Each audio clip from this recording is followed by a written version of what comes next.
अभी मैं यहाँ पे एक रेस्टोरेंट में खाना खा रहा था तो मुझे यहाँ पे एक और पाकिस्तानी भाई मिले हैं। अबू हुरैरा इनका नाम है और ये अभी इसी मंथ पाकिस्तान से आए हैं स्टूडेंट वीज़ा पे।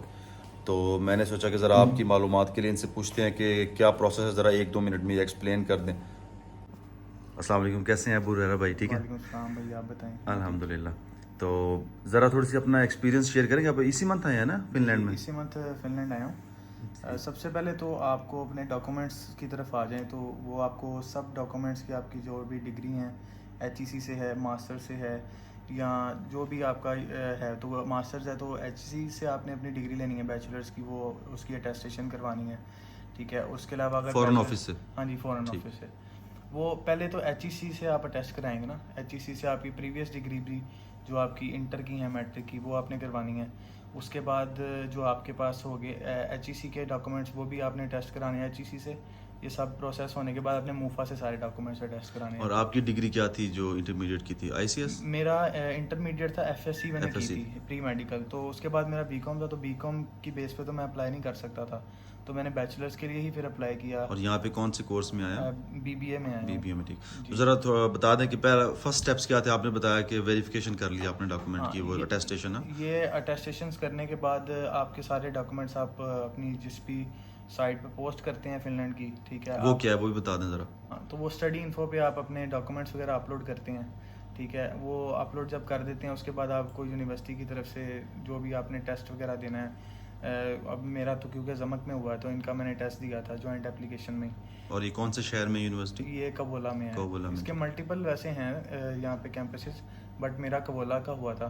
तो और आपने फीस, कब अप्लाई किया और कितने अरसे बाद एडमिशन का जवाब आ जाता है? अप्लाई मैंने किया था तकरीबन आज से कोई 1 माह पहले। ठीक। ठीक है, तो उसके बाद इनका प्रोसेस होता है क्योंकि आपने टेस्ट वगैरह देना होता है। उसके बाद आपको जो पीटी स्कोर, मैंने क्योंकि पीटी किया है तो उसके लिए मुझे 57 मिनिमम रिक्वायरमेंट होती है इनकी। ये आपने बड़ी अच्छी बात की क्योंकि मुझे आज दो तीन क्वेश्चंस आए थे आइल्स वर्सेस हम्म, पीटीई। तो ठीक इसका है। एक्सप्लेन कर दें कि जो लोग पीटीई करते हैं क्या वाकई ये आसान होता है आइल्स की निस्बत? और पीटी जो है वो आइट्स की निस्बत काफ़ी आसान है, क्योंकि इसमें आपने एआई को देना होता है टेस्ट। इसमें स्पीकिंग सबसे मुश्किल है जैसे आइट्स में, तो इसमें स्पीकिंग भी रीड अलाउड इसमें एक होता है, उसको आपने जो लिखा है वही पढ़ना है, बट उसमें फ्लुएंसी वगैरह मेंटेन रखनी पड़ती है अपनी, ये बाकी चीज़ें इस और तरह। इसको एक्सेप्ट सारी यूनिवर्सिटीज करती हैं? एक्सेप्ट कर लेती हैं फिनलैंड में, तो करती हैं क्योंकि अच्छा, आपको वो, तकरीबन हाँ कर जी, लेती हैं। तकरीबन कर लेती हैं। और आइट्स क्योंकि मैंने किया नहीं, बट उसका भी आपको तकरीबन 6 बैंड या 5.5 रिक्वायर्ड होते हैं, मिनिमम 5.5 है, इससे नीचे तो एक्सेप्टेबल ही नहीं है ईच मॉड्यूल में। और फीस का बता दें थोड़ा सा।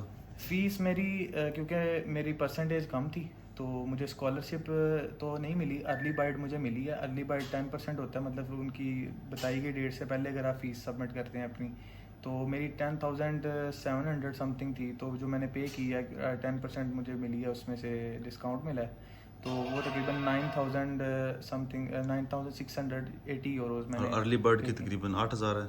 नहीं, ये अर्ली बाइट की बता रहा हूँ, उसमें अच्छा टेन अच्छा अच्छा, परसेंट लेस 10% करके, लेस है, यानी कि ठीक है। टोटल 10,000 थी फीस। तो ठीक है। अब अगर आपकी परसेंटेज अच्छी है तो आप तो 10,000 यूरोस की फ़ीस है, जी उसके जी। अलावा क्या खर्चे हुए? उसके अलावा खर्चे हुए हैं, दुबई में हुए हैं, क्योंकि मैंने डी वीज़ा अप्लाई किया था। बिकॉज ऑफ डी वीज़ा मुझे वहाँ पे स्टे करना पड़ा, तो मैं तो रिकमेंड यही करूँगा कि आप आरपी कार्ड के लिए अप्लाई करें, वो पाकिस्तान में आपको खुद ही रिसीव हो जाता है। सबसे पहले अपॉइंटमेंट, एक बड़ी मेजर आजकल प्रॉब्लम है यूएई में, आपको वीज़ा नहीं मिलता। लेकिन फिनिश एम्बेसी से? फिनिश एम्बेसी नहीं, वीएफएस से आपने अपॉइंटमेंट लेनी वीएफएस से होती है। करना, ठीक ठीक है, है। तो वीएफएस जो है वो आपको अपॉइंटमेंट का टाइम देता है, वो आपको 1 से 2 माह पहले अप्लाई करनी पड़ेगी। ठीक है, वो एज सुन एज पॉसिबल अपना वो आपने वीएफएस अप्लाई करना है। जैसे ही आपको अपॉइंटमेंट की डेट आए, वो कंफर्मेशन आती है, आपने डेट सेलेक्ट करनी होती है, वेटिंग लिस्ट में ऐड हो जाएं। ठीक है, उसके बाद जो आपका प्रोसेस होता है वो आपको फिर बताते हैं कि ये डेट है, फिर आप जाते हैं, इंटरव्यू देते हैं, अपने डॉक्यूमेंट्स आपने सारे ओरिजिनल अटेस्टेड मूफा से वो आपने लेके जाने हैं। ठीक है, ईच एंड एवरीथिंग आपके पास वहाँ पे कंप्लीट होनी चाहिए। आपको बैंक स्टेटमेंट रिक्वायर्ड है, उसके लिए तकरीबन पहले तो स्टूडेंट के लिए तकरीबन 6,720 यूरोज़ की जो चाहिए थी। अभी उन्होंने थोड़ा से बढ़ा दी है बैंक स्टेटमेंट, अराउंड अबाउट 10,000 या 8,000 यूरोज़ है। ये आप सर्च करें गूगल पे तो आपको ये भी मिल जाएगी। और इसके अलावा जो आपने ये अपनी बैंक स्टेटमेंट है वो निकलवानी है, अपना जो है मेंटेनेंस सर्टिफिकेट होता है बैंक का, वो निकलवाना है। ठीक है, इसके बाद आपका स्पॉन्सर होता है जो आपको स्पॉन्सर करता है, वो आपके जो स्टेटमेंट है वो आपके स्पॉन्सर के अकाउंट के थ्रू आपके अकाउंट में पैसे आने चाहिए।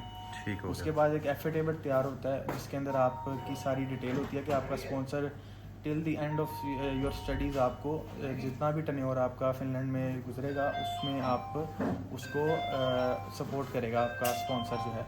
ठीक हो गया। ये चीज़ें हैं, आपने ये आपकी रिक्वायरमेंट्स हैं VFS के लिए, एम्बेसी के लिए, ये सब। अब उसके बाद अब आप इंटरव्यू दे जाते हैं, डिसीजन का वेट करते हैं पाकिस्तान आके। RP कार्ड आपको विद इन 2 to 3 वीक्स जो है वो रिसीव हो जाता है, और अगर आप लकी हैं तो आपको जल्दी भी हो जाता है। चलें, बहुत शुक्रिया। थैंक यू राय भाई, ये थोड़ी सी इन्फॉर्मेशन आप शेयर कर रहे थे। तो मज़ीद आपको कोई डिटेल्स चाहिए हो तो आप कमेंट्स में पूछ सकते हैं, मैं कोशिश करूँगा कि आपको उसका रिप्लाई करूँ और हुरैरा भाई से कोई और मालूमात भी ले सकें फ्यूचर में। लास्ट में ये बता दें कि आपका अभी तक का एक्सपीरियंस ठीक है फिनलैंड में, एंजॉय कर रहे हैं आप? माशाल्लाह अभी कुछ दिन ही हुए हैं। सबसे पहले तो पाकिस्तानी कम्युनिटी यहाँ पे जो है वो काफ़ी अच्छे हैं, कोऑपरेटिव हैं। क्योंकि मेरे पास अकोमोडेशन नहीं थी, मैंने अप्लाई की थी लेकिन मुझे रिसीव नहीं हुआ। लेकिन मैंने यहाँ पे इनके डॉक्यूमेंट आपको शो करना पड़ता है यहाँ पे एम्बेसी पे, जब आप एम्बेसी कह रहा हूँ, इमिग्रेशन पे जब आते हैं यहाँ पे आप, तो वो जब आपको डॉक्यूमेंट आप दिखा देते हैं कि मैंने इनके पास स्टे करना है, तो वो आपके पास एक प्रूफ हो जाता है। तो ये काफ़ी हेल्पिंग जो है ना है हमारे यहाँ पे पाकिस्तानी कम्युनिटी के। चलो, तो ये बहुत अच्छी बात है कि चलो आपको कांटेक्ट कम्युनिटी, करना चाहिए आने से पहले यहाँ पे। जी जी, इनसे। कम्युनिटी जो है वो एक दूसरे की हेल्प करती है, ये बड़ी अच्छी चीज़ लगी यहाँ फिनलैंड में हमें। बिल्कुल। तो बहुत शुक्रिया आपका। Thank you so much.